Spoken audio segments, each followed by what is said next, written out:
In the late 1800s, the sun never set on the British Empire. But beneath the wide African sky and the dust and wind of the Transvaal, a spark was about to ignite, a spark that would challenge the arrogance of empire. The British called it protection, but let's be honest, what they really wanted was control over land, people and the future. But the Boers, descendants of old Dutch, German and French settlers, had built a stubborn, hard country out of nothing. They were independent to the core, deeply religious, and absolutely unwilling to bow before the British crown.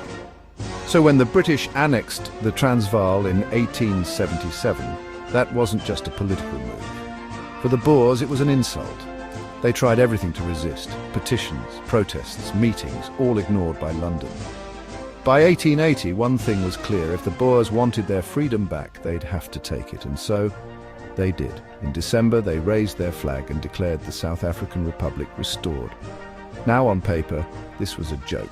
The mighty British Empire, with thousands of troops, state-of-the-art rifles, artillery and global supply lines, versus farmers in battered hats, wielding old rifles and riding horses. But the Boers weren't ordinary opponents. They knew every inch of the veld. They fought in loose groups, commandos, using the land as their shield. They weren't just fighting for land, they were fighting for their way of life. The first real clash: Bronkhorstspruit, a British column marching in the open, ambushed by Boers who melted into the grass and red earth. In less than 15 minutes, over 150 British soldiers killed or wounded. A brutal wake-up call. The Boers sent a message: "We are not rebels, we are a free people and we will fight for our land." January 1881. The British struck back at Laing's Neck, a steep mountain pass. Redcoats marched up the slope in proud formation straight into the sights of Boer sharpshooters. It was a massacre, nearly 200 British casualties. The Boers lost fewer than 50. Once again, the Empire had underestimated its enemy. By February, the truth was clear. The British weren't just fighting farmers. They were fighting people who knew the land, who could outthink and outmaneuver them. The cost, in blood and reputation, was mounting. But the worst was yet to come. The next battle, on a hill called Majuba, would be Britain's greatest humiliation. This story is just beginning. Subscribe to Louvi Blood and Borders and catch part 2 of the First Boer War to see the moment the world's most famous empire fell to its knees. A war born from resentment, a rebellion fought on horseback, and an empire losing its grip. Last time I watched as the Boers shocked the world, stunning the British at Bronkhorstspruit and Laing's Neck. But the Empire's greatest humiliation was still to come. February 27, 1881. On Majuba Hill, the British believed they held destiny in their hands. General Colley led his men up the heights, determined to strike a final pride-restoring blow. They thought the high ground would be their trump card, but pride and altitude aren't the same as preparation. At first light, Boer sharpshooters crept up the mountain, silent and deadly. I can almost feel the tension. British soldiers, cold, hungry, exposed.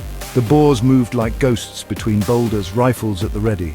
The British, with no trenches, no real cover, found themselves surrounded. Their ammunition ran low. Panic set in. Chaos erupted. General Colley, the architect of this gamble, fell on the summit he hoped would win him glory. The numbers say it all: 92 British dead, including their general, 1 Boer killed, just 5 wounded. It wasn't just defeat, it was annihilation. The message was simple: the Boers would not be conquered. Not today. With their pride shattered and the public furious, British leaders had no choice but to negotiate. In August, the Treaty of Pretoria ended the war. Britain acknowledged Boer self-rule. On paper, suzerainty remained, but in reality the Boers had won. The Empire bowed, not out of diplomacy, but out of defeat. For the Boers, it was a people's triumph. For Britain, a national disgrace.